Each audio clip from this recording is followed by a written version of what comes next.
আসসালামু আলাইকুম। সংবাদে আপনাদের সবাইকে স্বাগত জানাচ্ছি। আমি ফিরোজ তোহা। শুরুতেই সংবাদ শিরোনাম। বাংলাদেশের সর্বশেষ গুরুত্বপূর্ণ আপডেট সংবাদে আপনাকে স্বাগত। শুরুতেই সংবাদ শিরোনাম, পরে বিস্তারিত। শুরুতে জানাব, মাইকিং করে দুই উপজেলার গ্রামবাসীদের মধ্যে সংঘর্ষে আহত ২০। কিশোরগঞ্জের ভৈরব ও কুলিয়াচর উপজেলার সীমান্তবর্তী দুই গ্রামবাসীদের মধ্যে ক্যারাম খেলা নিয়ে বিরোধের জেরে মাইকিং করে সংঘর্ষের ঘটনায় রণক্ষেত্র হয়ে ওঠে গোটা এলাকা। এ ঘটনায় ২০ জন আহত হয়েছেন। এরপর জানাবো, মিয়ানমার শীঘ্রই ৫.৫ লক্ষ রোহিঙ্গাদের নাম যাচাই বাছাই শুরু করবে বললেন প্রধান উপদেষ্টা, প্রেস সচিব এবং হাই রিপ্রেজেন্টেটিভ ড খলিলুর রহমান এবং শফিকুল আলম। মঙ্গলবার হেয়ার রোডে ফরেন সার্ভিস একাডেমিতে এক ব্রিফে সব কথা বলেন তারা। এদিকে বাংলাদেশে আরও $1 বিলিয়ন বিনিয়োগ করবে এনডিবি। ৫টি বিকাশমান অর্থনৈতিক জোট ব্রিক্সের উদ্যোগে গঠিত নিউ ডেভেলপমেন্ট ব্যাংক বা এনডিবি ইতিমধ্যেই বাংলাদেশে $30 কোটি বিনিয়োগ করছে। সংস্থাটি আরও $1 বিলিয়ন বা $100 কোটি বিনিয়োগ করবে। এদিকে সোহরাওয়ার্দী উদ্যানে মহাসমাবেশের ডাক হেফাজতের। আগামী ৩ মে সোহরাওয়ার্দী উদ্যানে মহাসমাবেশ ডেকেছে হেফাজতে ইসলাম বাংলাদেশ। মহাসমাবেশ সফল করতে আজ রাজধানীর জামিয়া মাদানিয়া বাড়িধারা মাদ্রাসায় প্রস্তুতি সভা অনুষ্ঠিত হয়েছে। এতে সভাপতিত্ব করেন হেফাজত ইসলাম বাংলাদেশের সিনিয়র যুগ্ম মহাসচিব ও আহ্বায়ক কমিটির আহ্বায়ক মাওলানা জুনায়েদ আল হাবিব। এদিকে যেভাবে রাজুকের ১০ কাঠার প্লট বাগিয়ে নেন শেখ হাসিনার মেয়ে পুতুল।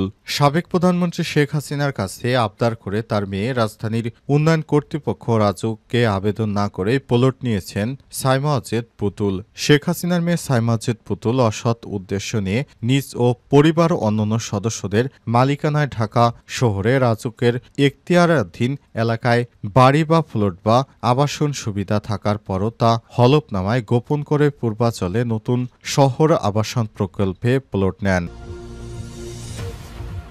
এবং সর্বশেষ জানাবো, হাসিনাকে নিয়ে মোদির সঙ্গে চূড়ান্ত কথা হয়নি বললেন পররাষ্ট্র উপদেষ্টা। শেখ হাসিনাকে দেশে ফেরত আনতে ব্যাংককে মোদির সঙ্গে প্রধান উপদেষ্টা চূড়ান্ত কোনো কথা হয়নি বলে জানিয়েছেন স্বরাষ্ট্র উপদেষ্টা। তবে অন্তর্বর্তীকালীন সরকারের প্রধান উপদেষ্টা প্রফেসর ড মোহাম্মদ ইউনূসের পক্ষ থেকে ভারতের নরেন্দ্র মোদির কাছে জানানো হয়েছে কবে শেখ হাসিনাকে ফেরত দেবে। তবে এ বিষয়ে নরেন্দ্র মোদি কোনো সঠিক উত্তর দেয়নি। প্রিয় দর্শক, এতক্ষণ শুনছিলেন সংবাদ শিরোনাম, এবারে বিস্তারিত।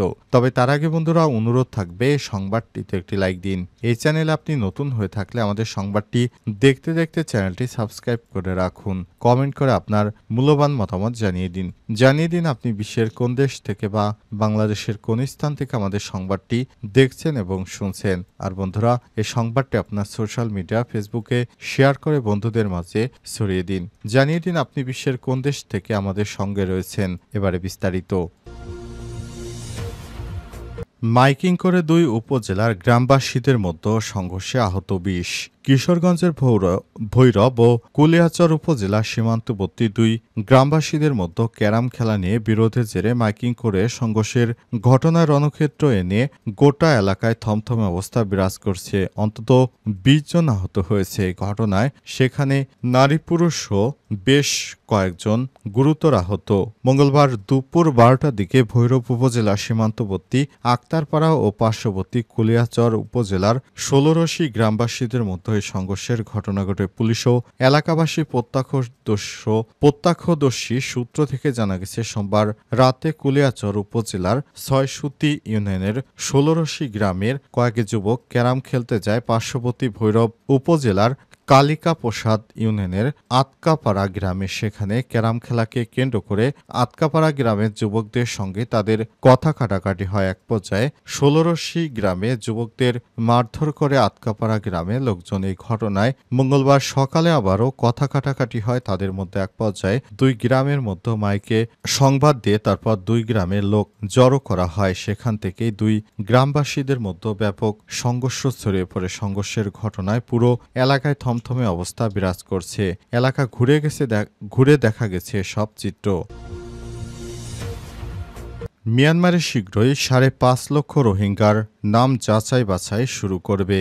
মিয়ানমার কর্তৃপক্ষ শীঘ্রই ৫.৫ লক্ষ রোহিঙ্গাদের নাম যাচাই বাছাই শুরু করবে বলে জানিয়েছেন প্রধান উপদেষ্টার প্রেস সচিব শফিকুল আলম এবং অন্তর্বর্তীকালীন সরকারের প্রধান উপদেষ্টা প্রফেসর ড মোহাম্মদ ইউনূসের হাই রিপ্রেজেন্টেটিভ ড খলিলুর রহমান।